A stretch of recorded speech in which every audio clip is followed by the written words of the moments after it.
Part 2 शब्द परिचय के बारे में पढ़ेंगे। देखिए संस्कृत भाषा में लिंग 3 होते हैं। कितने होते हैं? लिंग 3 होते हैं। कौन कौन से? पुल्लिंग,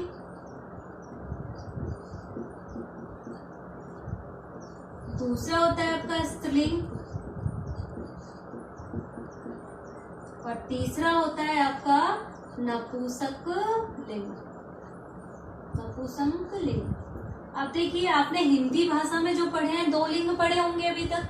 एक तो होता है पुल्लिंग और स्त्रीलिंग। अब पुल्लिंग किसे कहते हैं? देखिए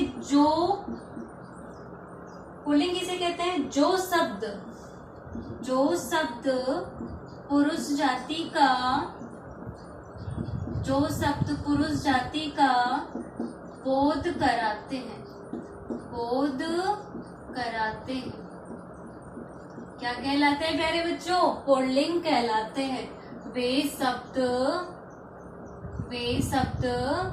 पुल्लिंग होते हैं। वे शब्द क्या होते हैं? पुल्लिंग होते हैं। जैसे रामः, छात्र, बाल है। अगर हम लिख रहे हैं बाल है तो बालक होगा, और बाला लिखा तो बालिका स्त्रीलिंग होगा। ठीक है। आप देखिए अध्यापक और अध्यापिका लिखते हैं तो क्या होता? स्त्रीलिंग होता। उसी प्रकार से स्त्रीलिंग किसे कहते हैं? जो शब्द स्त्री जाति का बोध कराते हैं। वे शब्द स्त्री शब्द होते हैं। वे शब्द स्त्रीलिंग होते हैं। वे शब्द क्या कहलाते हैं प्यारे बच्चों? स्त्रीलिंग होते हैं। वे शब्द स्त्रीलिंग होते हैं। अब देखिए स्त्रीलिंग जैसे लता स्त्रीलिंग है। लता क्या है? स्त्रीलिंग है।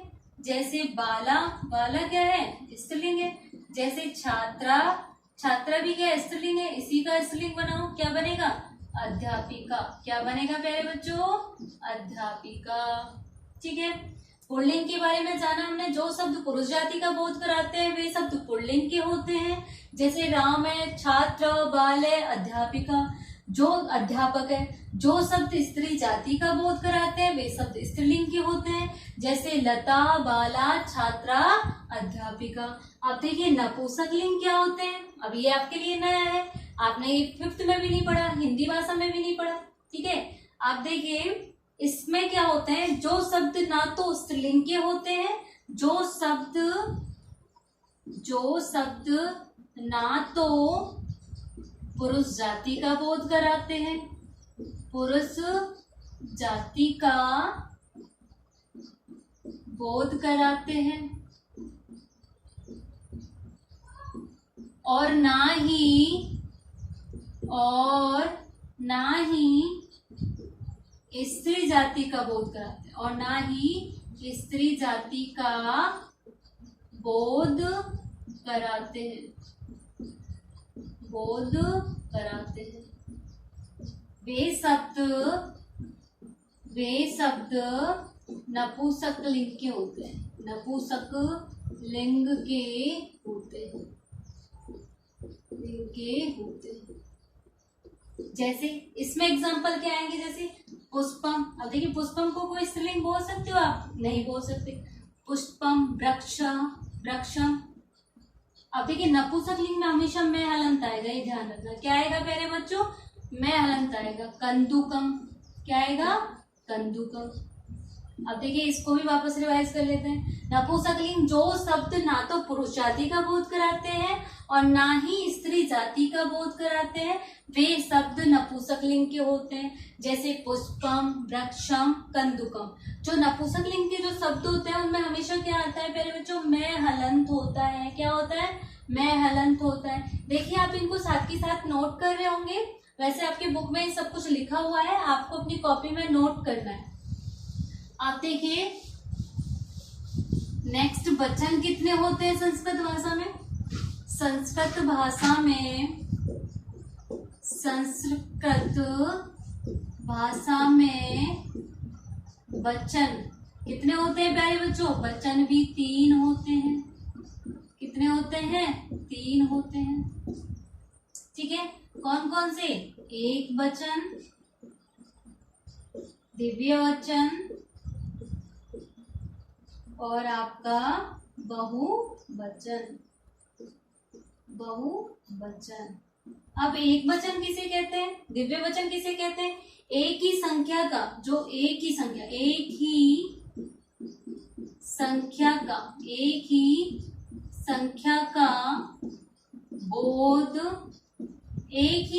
का बोध कराने वाले शब्दों को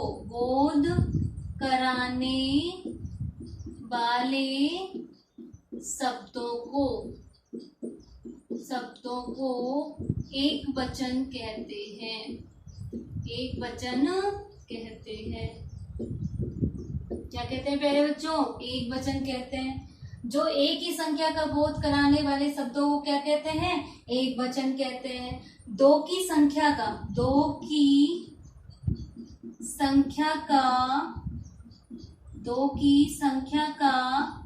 बोध कराने वाले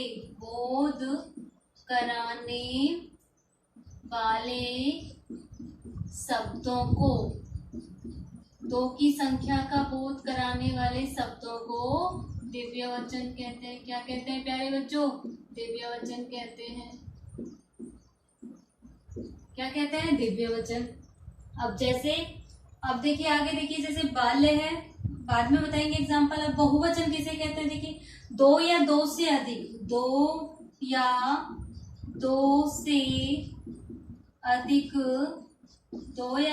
अधिक संख्या का बोध कराने वाले शब्दों को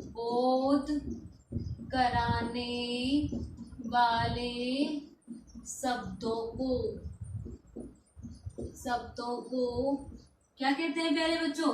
बहुवचन कहते हैं। बहुवचन कहते हैं। दो या दो से अधिक संख्या का बोध कराने वाले शब्दों को बहुवचन कहते हैं। जैसे एग्जाम्पल देखिए एक वचन का, इस तरीके से बताते हैं आपको। एक वचन, दिव्य वचन और आपका बहुवचन। इसमें आप पुल्लिंग भी ले सकते हो, स्त्रीलिंग भी ले सकते हो और नपुंसकलिंग भी ले सकते हो। जैसे बेटा शिक्षक, क्या है प्यारे बच्चों? शिक्षक। तो शिक्षक है मतलब एक जाति का, एक शिक्षक। इसी को बोल देते हैं हम दिव्य वचन में शिक्षकौ। क्या बोल देते हैं? शिक्षकौ। क्या बोल देते हैं? शिक्षकौ। दो शिक्षक। अब बोल दिया हमने शिक्षिका, तो क्या बोल दी? बहुत सारे शिक्षक। क्या होगा इसका मतलब? बहुत सारे शिक्षक। अब जैसे हमने लिया बाल्य है, एक बालक, बालऊ। कितने हो गए? दो बालक। क्या हो गए? दो बालक। और बालः। कितने हो गए प्यारे बच्चों? अनेक बालक। ये आपकी पाठ्य पुस्तक में दिया हुआ है, आप उसको बार बार पढ़ोगे, यहाँ समझोगे। अब देखिए हमने पढ़ा लिंग कितने होते हैं संस्कृत भाषा में? 3, स्त्रीलिंग, पुल्लिंग और नपुंसकलिंग। उसी प्रकार से वचन भी कितने होते हैं संस्कृत भाषा में? 3, एक वचन, दिव्य वचन और बहुवचन। आगे का जो चैप्टर है वो हम कल पढ़ेंगे। आप इसको नोट करोगे अपनी कॉपी में और इसको याद करोगे।